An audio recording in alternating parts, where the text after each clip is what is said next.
सुबह के लगभग 5:30 से 6 बज रहे होते हैं। एक गांव में हड़कंप सी बजती।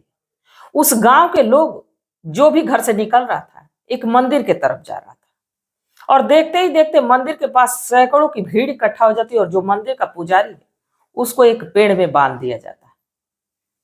कुछ ही देर के बाद कोई उसी में से पुलिस को फोन कर देता है। पुलिस की एक टीम आती है और जब पुलिस की टीम आती है तो इस मंदिर के पुजारी को गिरफ्तार करके थाने लेके चली जाती है।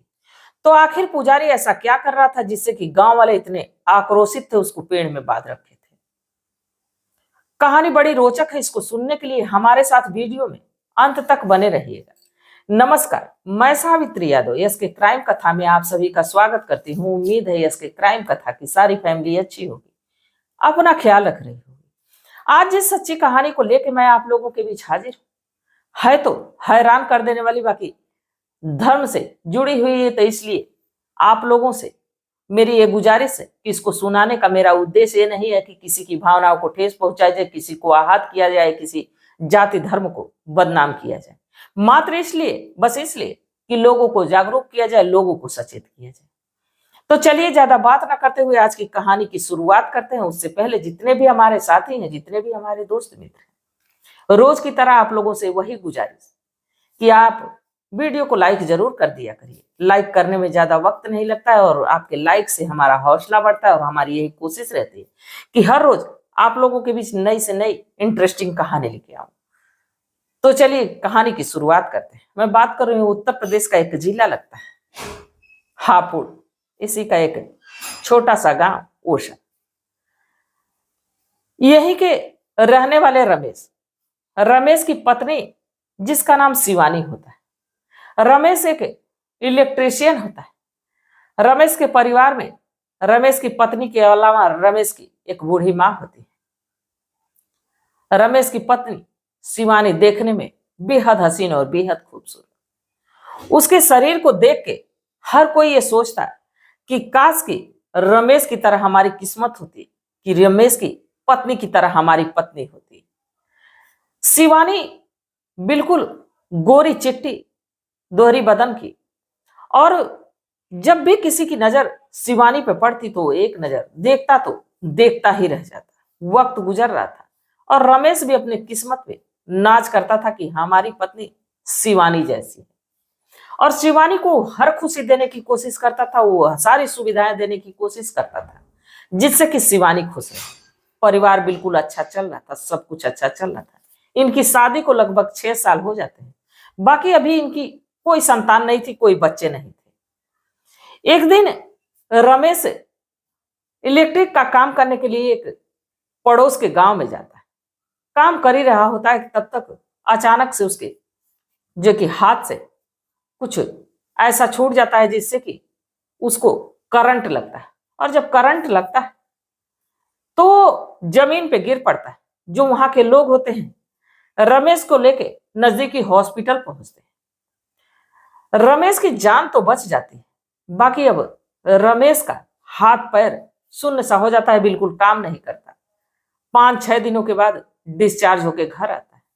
अब शिवानी बिल्कुल उदास, और इधर रमेश की हालत को देख के रमेश की मां की भी हालत गंभीर हो जाती है।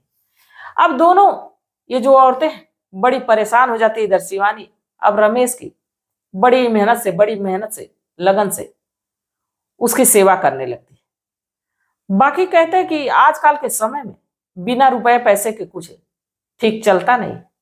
कुछ समय तो सब कुछ अच्छा चलता है, बाकी कुछ समय के बाद जब पैसे रुपए की तंगी आने लगती है तो शिवानी को बड़ी चिंता सताने लगती है। अब इसमें जो रमेश की मां रहती है शिवानी से कहती है कि तुम्हें इतना चिंता करने की जरूरत नहीं, और देख लो अब तो रमेश चारपाई से उठ नहीं पाता है। अगर जो कोई काम काज हो तो कर लो, और या तो तुम्हारा विचार करे तो तुम दूसरी शादी कर लो। शिवानी कहती है कि अगर जो यही मेरे साथ होता तो क्या रमेश दूसरी शादी कर लेता? मैं दूसरी शादी नहीं करने वाली। अब ये बात सुन के रमेश की मां भी बड़ी परेशान होती है। सब कुछ अब इस घर का बिखरने लगता है।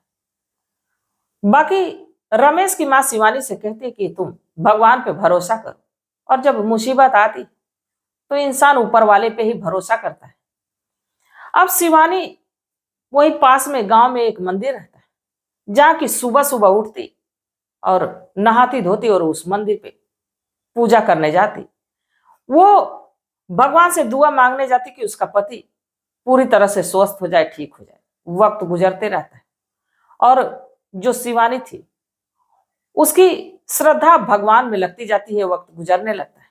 अब धीरे धीरे रोजमर्रा के जीवन में लौटने लगती है, जिसको देख के रमेश की माँ भी थोड़ा सा अब अच्छा महसूस करती कि चलो शिवानी अब धीरे धीरे एक्टिव हो रही, कुछ दिन में कुछ काम काज कर लेगी।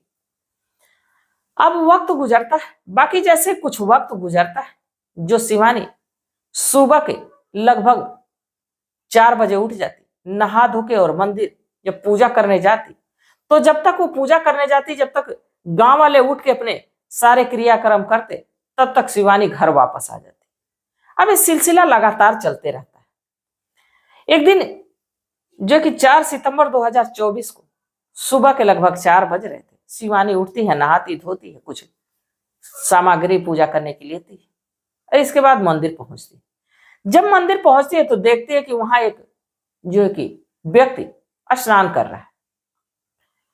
उसके तरफ जब शिवानी की नजर जाती है, वो व्यक्ति देखने में बिल्कुल हट्टा कट्टा, जिसकी उम्र लगभग 40 साल, और वो नहा रहा है। जब नहाते हुए शिवानी देखती तो अपनी नजरों को फेरती और जाती है पूजा करती है, और पूजा करने के बाद फिर तुरंत झटके में 10 मिनट के बाद वो घर के लिए लौटती। अब यहाँ पुजारी की भी नजर उस शिवानी पे पड़ती। शिवानी देखने में बेहद हसीन, बेहद खूबसूरत। शिवानी घर लौट जाती। अगले दिन फिर ठीक समय से अपने जैसे सुबह उठती, नहाती धोती, नहाने धोने के बाद अपने पूजन का सामग्री लेती, फिर मंदिर जाती। आज फिर मंदिर पहुंचती। बाकी जब आज मंदिर पहुंचती तो जो व्यक्ति कल स्नान कर रहा था, वो व्यक्ति आज टीका लगा के और एक श्वेत कलर की धोती पहन के मंदिर के दरवाजे पे बैठा हुआ है। अब शिवानी ये समझ जाती है कि लगता है कि इस मंदिर का ये पुजारी पूजा करती। ना ही वो कुछ बोलती है और ना ही वो पुजारी कुछ बोलता है। पूजन करती है, इसके बाद शिवानी फिर से वापस लौट जाती है। अब तीसरे दिन भी ऐसा ही होता है। तीसरे दिन भी जब शिवानी पहुंचती तो वो व्यक्ति पहले से ही मंदिर के गेट पे बैठा रहता है। आज पुजारी शिवानी से कहता है कि जब तक सारी औरतें बिस्तर से उठती तुम पूजा करने चली जाती, आखिर इतनी जल्दी क्या लगी रहती है। शिवानी कहती कि मैं चाहती हूं कि मैं मंदिर आऊं तो मुझे कोई देखे ना, मंदिर से मैं घर चली जाऊं, कोई मुझे देखे ना। पुजारी पूछता है ऐसा क्यों। कहती है कि ऐसा है कि मेरे पति जो कि मुझे बेहद मोहब्बत करते थे, बेहद प्यार करते थे, उनको करंट लग गया, उनकी तबीयत इस कदर बिगड़ गई कि मैं अब असहाय हूं और सिर्फ ऊपर वाले का ही सहारा है, इसलिए मैं आती हूँ और सुबह पूजा करके जल्दी चली जाती हूँ। अब यहीं से दोनों की बातचीत शुरू होती। अब 2 से 3 दिन शिवानी आती, बाकी एक दिन फिर जब आती तो देखती है कि वह व्यक्ति फिर नहा रहा है, और जब नहाते हुए देखती उसके दोहरे बदन को देखती, एक लंबा चौड़ा व्यक्ति नहा रहा, तो देखती कि देखती रह जाती। और इधर पुजारी भी देख रहा होता है कि शिवानी खड़ी होकर उसे देख रही। अब शिवानी को यह ख्याल आता है कि वो तो पूजा करने आई है, फिर से वो मंदिर के पास जाती है, अपना पूजा पाठ करने लगती है। तभी जो पुजारी जाता है और शिवानी का हाथ पकड़ता है और उसको उस मंदिर के तहखाने के भीतर लेके चला जाता है। अब शिवानी को भी समझने में देर नहीं लगती कि ये पुजारी मुझसे चाहता क्या। शिवानी भी उसका साथ देती है और ये जो पुजारी शिवानी के साथ फिजिकल हो जाता है, गलत काम करने लगता है। इसमें शिवानी भी भरपूर साथ देती है, क्योंकि रमेश की इस हालत के बाद शिवानी शायद आज पहली बार इतनी संतुष्ट हुई थी। वो वहां से मुस्कुराते हुए अपने सामग्री को उठाती है, फिर घर वापस आती है। आज उसके चेहरे पे एक अलग ही चमक रहती है, जिसको देख के रमेश की मां खुश होती है कि अब शिवानी लगता है कि इस माहौल से बाहर निकल रही है, धीरे धीरे अब सब कुछ अच्छा हो जाएगा, हमारे घर परिवार भी अब ठीक से चलने लगेगा।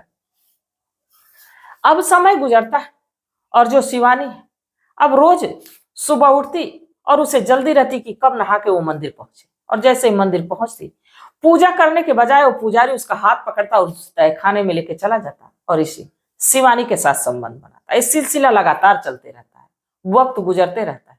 बाकी कहते हैं कि जब पाप का घड़ा भरता है तो फूटता जरूर है। एक दिन सुबह के लगभग 5:30 बज गए होते हैं।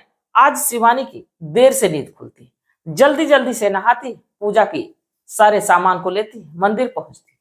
और जब मंदिर पहुंचती तो सोचती है कि आज पूजा करके जल्दी से वापस चली जाऊं। तभी जो पुजारी है उसका हाथ पकड़ता है, तहखाने के भीतर लेके चला जाता है।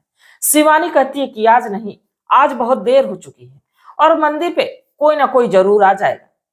इस पे पुजारी कहता है कि गांव का मंदिर है, यहाँ कौन आता जाता है, अरे कभी कदार कोई आ जाता है, तुम ही एक हो कि जो रोज आती हो। अब शिवानी से बात कहते हुए देखते ही देखते शिवानी के बदन से एक एक कपड़े को अलग कर देता है और पुजारी बड़े अजीब तरीके से उससे संबंध बनाने लगता है। अब शिवानी भी यहाँ खो जाती है। शिवानी को ये नहीं पता होता है कि वो कमरे के भीतर है या बाहर है। उसकी चीख अब बाहर तक पहुंच रही होती। तभी एक गांव की ही महिला मंदिर पे पूजा करने पहुंचती तो सुनसान इलाका और उस मंदिर से कुछ अजीब सी आवाजें आ रही थी। वो महिला सोचती है कि इस मंदिर का पुजारी भी यहाँ नहीं और ये आवाज कहाँ से आ रही। अब इन आवाजों का पीछा करते हुए जब तहखाने के भीतर पहुंचती है तो उस महिला की चीख निकल जाती है। देखती है कि जो गांव की शिवानी है वो भी नग्न अवस्था में और जो मंदिर का पुजारी है वो नग्न अवस्था में है। दोनों बड़े अजीब तरीके से संबंध बना रहे हैं। अब जब चीखने लगती है तो उसके चीखने की आवाज सुन के आस पड़ोस के लोग अब धीरे धीरे करके उस मंदिर के पास इकट्ठा होने लगते हैं।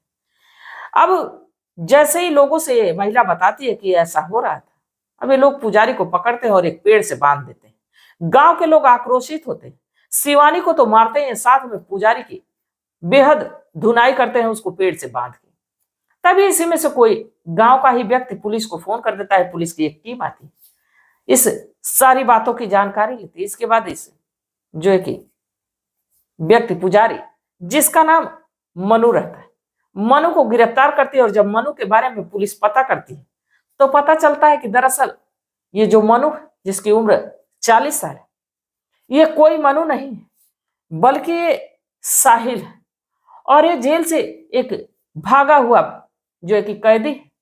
और जब ये जेल से भागा तो सोचा कि अब हमें बचने के लिए अब कोई जगह नहीं है, तो उसने इस धर्म का सहारा लिया, एक गांव में पहुंचा और इस तरह से टीका उका लगा के पहुंचा कि लोगों से कहा कि मैं एक पुजारी हूं और मैं यहाँ पे आया हूं इस मंदिर की देखरेख के लिए और कुछ समय के बाद इस मंदिर को मैं भव्य कर दूंगा, इस मंदिर को मैं भव्य बना दूंगा। अब यही सोच के गांव वालों ने इसको मंदिर पे रख दिया। ये मंदिर के सारे कार्यभार को देखने लगा, मंदिर की पूजा पाठ को करने लगा। इसके बाद अब ये जब घटना होती है, जब इसके बारे में लोग जानते हैं तो लोग भी हैरान हो जाते हैं कि किसी को बिना जाने, किसी को बिना पहचाने ऐसे किसी धार्मिक स्थल पे रखना नहीं चाहिए। फिलहाल में तो इस साहिल को जेल के सलाखों के पीछे डाल दिया गया, पहले से ही कैदी था। अब इस पे तमाम धाराएं लगी और जो शिवानी की किरकिरी होती है, जो शिवानी की हालत होती है, जो गांव वाले उसको बहिष्कृत करते हैं। अब जब ये बात रमेश और रमेश की माँ को पता चलता है तो भी लोग बड़े हैरान से हो जाते हैं कि जिसको हम लोग कह रहे थे कि दूसरी शादी कर लो, ये चली जाओ, नौकरी कर लो, जो घर से बाहर तक नहीं जाती थी, वो जो स्थल, जो पवित्र स्थल माना जाता है हिंदू धर्म में, उस स्थल पे जाके घिनौना एक गलत काम कर रही थी। शिवानी को उसको मायके पहुंचा दिया जाता है। अब आगे शिवानी की जिंदगी में क्या होगा, शिवानी कौन से फैसला लेगी, अब तो शिवानी पे। आप लोगों के हिसाब से, आप लोगों के राय से शिवानी को भी क्या सजा मिलनी चाहिए? शिवानी ने जो किया क्या वो सही था या गलत था? रमेश के बीमार होने के बाद शिवानी भी शायद अकेली हो गई थी जिससे कि उसके कदम बहक गए। तो आप लोगों की सलाह, आप लोगों की राय बेहद मायने रखती है। आप लोग अपना जो भी राय होगी कमेंट सेक्शन में जरूर दीजिएगा, क्योंकि आपके मशवरे का हमें बेसब्री से इंतजार रहता है। तो तब तक आप लोग अपना ख्याल रखिए, अपने परिवार का ख्याल रखिए, बाल बच्चों का ख्याल रखिए। मिलते हैं कल एक नई वीडियो के साथ, तब तक के लिए जय हिंद, जय भारत।